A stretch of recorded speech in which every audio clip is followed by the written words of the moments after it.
ಇನ್ನು ಮುಂದೆ ನಿಮ್ಮ ನೆಚ್ಚಿನ ಧಾರಾವಾಹಿಗಳ ಫುಲ್ ಎಪಿಸೋಡ್ಗಳು ಸನ್ ನೆಕ್ಸ್ಟ್ ಆಪ್ನಲ್ಲಿ ಮಾತ್ರ. ನೀವಿಬ್ರು ಹೀಗೆ ಕೂತ್ರೆ ನಿಮ್ ಜೀವನ ರೈಲ್ವೆ ಕಂಬಿ ತರ ಆಗ್ಬಿಡತ್ತೆ. ರೈಲ್ಗಳು ಹೋಗ್ತಾ ಇರತ್ತೆ, ಆದ್ರೆ ಕಂಬಿಗಳು ಯಾವತ್ತು ಒಂದಾಗಲ್ವಲ್ಲ, ಹಾಗೆ ನೀವಿಬ್ರು ಒಂದಾಗದೆ ಹೀಗೆ ಇರ್ತೀರಾ. ಅದಕ್ಕೇನ್ ಮಾಡ್ಬೇಕು ಅಂತೀರಾಕ? ನಾನಂತೂ ಎಲ್ಲ ಪ್ರಯತ್ನ ಮಾಡಾಯ್ತು, ಆದ್ರೆ ಅಮ್ಮನ ಎದುರಾಕೊಂಡು ನಾನು ಏನು ಮಾಡಕ್ಕಾಗೋದಿಲ್ಲ. ಕೈಲಾಗದು ಎಂದು ಕೈ ಕಟ್ಟಿ ಕುಳಿತರೆ ಸಾಗದು ಕೆಲಸವು ಮುಂದೆ ಅನ್ನೋದು ಗೊತ್ತಿಲ್ವಾ ಸಮರ್ಥ ಅವ್ರೆ? ನೀವ್ ಎಷ್ಟ್ ದಿನ ಅಂತ ಹೀಗೆ ಇರ್ತೀರಾ? ಇರುವೆ ಗೂಡಿಂದ ನೀವ್ ತಪ್ಪಿಸ್ಕೊಬೇಕಂದ್ರೆ ಅದರಿಂದ ದೂರ ಹೋಗ್ಬೇಕು. ಹಾಗೆ ನಿಮ್ಮ ಅಮ್ಮಯಿಂದ ನೀವಿಬ್ರು ತಪ್ಪಿಸ್ಕೊಬೇಕಂದ್ರೆ ನೀವು ದೂರ ಹೋಗ್ಬೇಕು. ಏನ್ರಿ ಹೇಳ್ತಿದ್ದೀರಾ ಮಾಲಿನಿ? ನಾವಿಬ್ರು ಅಮ್ಮನಿಂದ ದೂರ ಇರೋದಾ? ಇದು ಸಾಧ್ಯನೇ ಇಲ್ಲ. ಸಾಧ್ಯ ಇಲ್ಲ ಅಂದ್ರೆ ಹೇಗೆ ಗುಲಾಬಿ ಅವ್ರೆ? ನೀವಿಬ್ರು ಸುಖವಾಗಿ ಸಂಸಾರ ಮಾಡೋದು ನಿಮಗಿಷ್ಟ ಇಲ್ವಾ? ಎಷ್ಟು ದಿವಸ ಅಂತ ನೀವ್ ಹೀಗಿರ್ತೀರಾ ಹೇಳಿ? ನೀವಿಬ್ರು ಮದ್ವೆ ಆದಾಗಿಂದ ನೀವು ಒಂದಾಗಿರೋದನ್ನ ನೋಡೇ ಇಲ್ಲ. ಹಾಗಂತ ಅವ್ರನ್ನ ದೂರ ಮಾಡ್ಕೊಂಡು ನಾವೇ ಹೇಗೆ ಖುಷಿಯಾಗಿರೋದಕ್ಕಾಗತ್ತೆ? ಅವ್ರು ನಮ್ ಜೊತೆಲಿದ್ರೇನೆ ನಾವು ಖುಷಿಯಾಗಿರೋದು.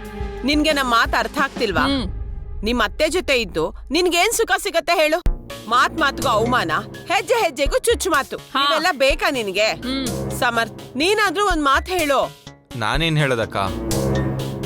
ಈಗ ಆಲ್ರೆಡಿ ವಿಷಯದ ಬಗ್ಗೆ ತುಂಬಾ ಸರಿ ಮಾತಾಡಿದೀನಿ, ಆದ್ರೆ ಗುಲಾಬಿ ಅವರು ಮನ್ಸು ಮಾಡ್ತಿಲ್ಲ. ಸಮರ್ಥ್, ನೀವು ಅವ್ರ ತರನೇ ಮಾತಾಡ್ತಿದ್ದೀರಲ್ಲ. ಜೀವನದಲ್ಲಿ ಕಷ್ಟಗಳು ಬರೋದು ನಾವೆಷ್ಟು ಸ್ಟ್ರಾಂಗ್ ಆಗಿದ್ದೀವಿ ಅಂತ ತಿಳಿಸೋದಕ್ಕೆ.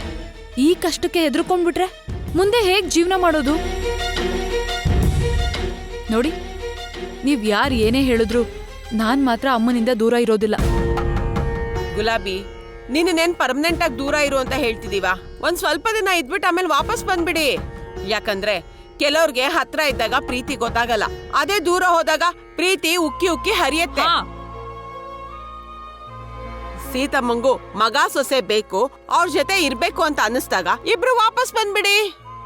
ಅನ್ನು ಅಕ್ಕ, ಹಾಗಂತ ನಾವು ದೂರ ಇದ್ದು ಏನ್ ಸಾಧಿಸೋದಕ್ಕಾಗತ್ತೆ ಹೇಳಿ? ಅದೇ ಹತ್ರ ಇದ್ದು ಅವ್ರ ಪ್ರೀತಿನ ಪಡ್ಕೋಬೋದಲ್ವಾ? ಅದು ಅಲ್ದೆ ನಾವೇನಾದ್ರೂ ದೂರ ಹೋಗ್ಬಿಟ್ರೆ ಅಮ್ಮ ಮಗನ್ ದೂರ ಮಾಡಿದ್ಲು ಅನ್ನೋ ಕೆಟ್ಟ ಹೆಸರು ಬರುತ್ತೆ ನನ್ ಮೇಲೆ. ನೀವ್ ಯೋಚನೆ ಮಾಡೋ ತರ ಯಾರು ಏನು ಅನ್ಕೊಳ್ಳೋದಿಲ್ಲ ಗುಲಾಬಿ ಅವ್ರೆ. ಈಗಿನ ಕಾಲದಲ್ಲಿ ಅಪ್ಪ ಅಮ್ಮನೇ ತಮ್ಮ ಮಕ್ಳಿಗ್ ಮದ್ವೆ ಮಾಡಿ ಬೇರೆ ಮನೇಲಿ ಇರಿಸ್ತಾರೆ. ಏನಕ್ಕೆ ಹೇಳಿ? ಅವ್ರಿಗೆ ಇವಾಗ್ಲಿಂದಾನೇ ಜವಾಬ್ದಾರಿ ಬರ್ಲಿ ಅಂತ. ಹೀಗಿರ್ಬೇಕಾದ್ರೆ ನೀವಿಬ್ರು ದೂರ ಹೋಗೋದ್ರಲ್ಲಿ ಏನು ತಪ್ಪಿಲ್ಲ. ಹೌದು ಗುಲಾಬಿ, ಅವ್ರು ಹೇಳ್ತಿರೋದು ಸರಿಯಾಗಿದೆ. ನಾವ್ ಅಮ್ಮನ್ ಜೊತೆಗಿದ್ರೆ ಅವ್ರು ಬದ್ಲಾಗೋದಿಲ್ಲ. ಅವ್ರು ಬದ್ಲಾಗ್ಬೇಕು ಅಂದ್ರೆ ಅವರಿಂದ ದೂರ ಹೋಗ್ಬೇಕು.